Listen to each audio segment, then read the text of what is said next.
2 డేస్‌లో మగ్గం వర్క్ కావాలని సింపుల్ వర్క్ వేసిమ్మని మనకి కస్టమర్ దగ్గర నుంచి ఒక ఆర్డర్ వచ్చింది. కాపర్ పట్టు మీద వేయడం కొంచెం టఫేని. అదే గోల్డ్ పట్టు మీద అయితే ఏ డిజైన్ అయినా సెట్ అయిపోతుంది. కాపర్ మీద కాపరే సెట్ అవుతుంది కాబట్టి కొంచెం ఆలోచించి వేయాల్సిందే. ఇక్కడ చాలా సింపుల్‌గా అడిగారండి. బ్యాక్ అండ్ ఫ్రంట్ సారీ వచ్చి మెరూన్ కలరు. దీని కాంబినేషన్‌తో వేయమని చెప్పారు. అయితే సింపుల్ వర్క్ కాబట్టి బార్డర్ లైన్ వద్దన్నారు. ప్యాచెస్ అంటే మనం బుటీస్ యూజ్ చేస్తాం కదా, ఆ విధంగా మొత్తం హ్యాండ్ అంతా బుటీస్తో ఫిల్ చేసి ఇమ్మన్నారు. కొంచెం లుక్ బాగుండాలని.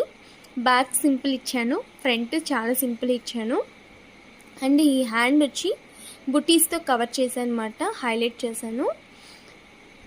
ఫైనల్ లుక్ ఎలా అనిపించిందో కింద కామెంట్ అయితే చేయండి. ఇక్కడ నేను జర్కాన్ స్టోన్ కూడా స్టిచ్ చేశాను అనమాట. ఎందుకంటే శారీలో మెరూన్ వచ్చింది కదా, స్టోన్ మెరూన్ పెడితే కొంచెం లుక్ బాగుంటుందని. ఫైనల్ లుక్ ఇది మాట. మెరూన్ స్టోన్ ఇచ్చేసి ఇక్కడ పాల్ బీడ్స్ అవి ఇచ్చేసి ఇలా ప్యాచెస్ని మనం డిజైన్ చేసాము. ఇది మీకు వీడియోలో ఎలా కనిపిస్తుందో కానీ డైరెక్ట్గా చాలా బాగుంది. ఎలా అనిపించిందో కింద కామెంట్ చేయండి.